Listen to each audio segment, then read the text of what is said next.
और अमर भाई नाल गल हुई। अमर भाई किहड़ी जगह तो आए ने? हरुणाबाद। हरुणाबाद के बड़े लोग ने मंडी दे विच होल्ड है इन्हां दा, जिहड़े गाइयां दा खरीदो फरोख्त का काम करदे। सही हो गया। तो तुसी लैके आए हो किहड़ी नस्ल का काम करदे हो? चोलस्तानी साहिवाल।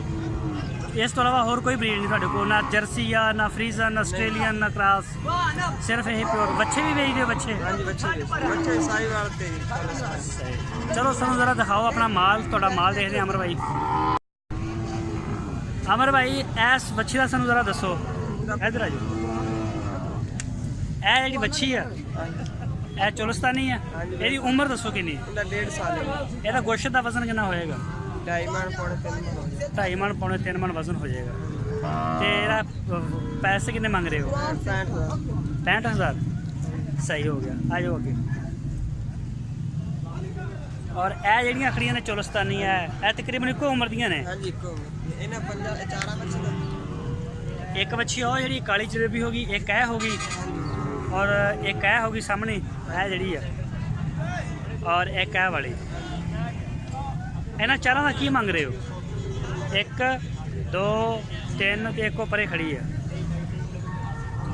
जी 4। यह चारों का की मंग रहे हो? 52,000। अच्छा, फी पुट्ठा 52,000 रुपया मंग रहे हो? फाइनल है या दू घट भी हो जाएगा? कोई भरा लवे फिर उहदे नाल मुहब्बत। अच्छा, वो मुहब्बत हो जाएगी। यह चारे होर छोटियां आ गई ने। यह जी इन्हों की उम्र कितनी दसी हो पिछलियां दी? हाँ जी, और परलियां की उम्र? उन्हां दी तकरीबन 1.5 साल। 1.5 साल। अच्छा, यह जी बच्ची खड़ी चोलस्तानी, यदी उम्र कितनी है? 1 साल थोड़ी 3 महीने। 1 साल तो 3 महीने यानी कि 16 महीने 12। और यह सही वाला हाँ जी, प्योर? हाँ जी। अच्छा, और एक आ चोलस्तानी, यह चोलस्तानी आ गई। और ये परली बच्ची है भी चोलस्तानी। इन्होंने चारों का की मंग रहे हो? इन्हां चारां दा 45। इन्होंने चारों का 45 और दूसरिया का 52। सही है। नंबर देना चाहते हो अपना? अगे अगे खड़ा हो कैमरे।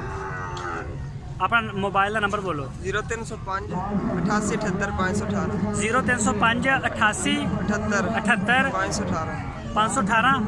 इस नंबर पर व्हाट्सएप भी है? हाँ जी, व्हाट्सएप कोई नहीं, सिर्फ फोन की कॉल जरा भी कोई दोस्त करना चाहे। सही, चलो ठीक हो गया। यह दोस्तों अमर भाई का नंबर आ गया, जिन्होंने जरूरत हो इन्होंने रबता कर सकता। इन्हों को सिर्फ फोन कॉल की सहूलत है। और यह देख सकते हो माल। तो चलते हैं आगे किसी और दोस्त को।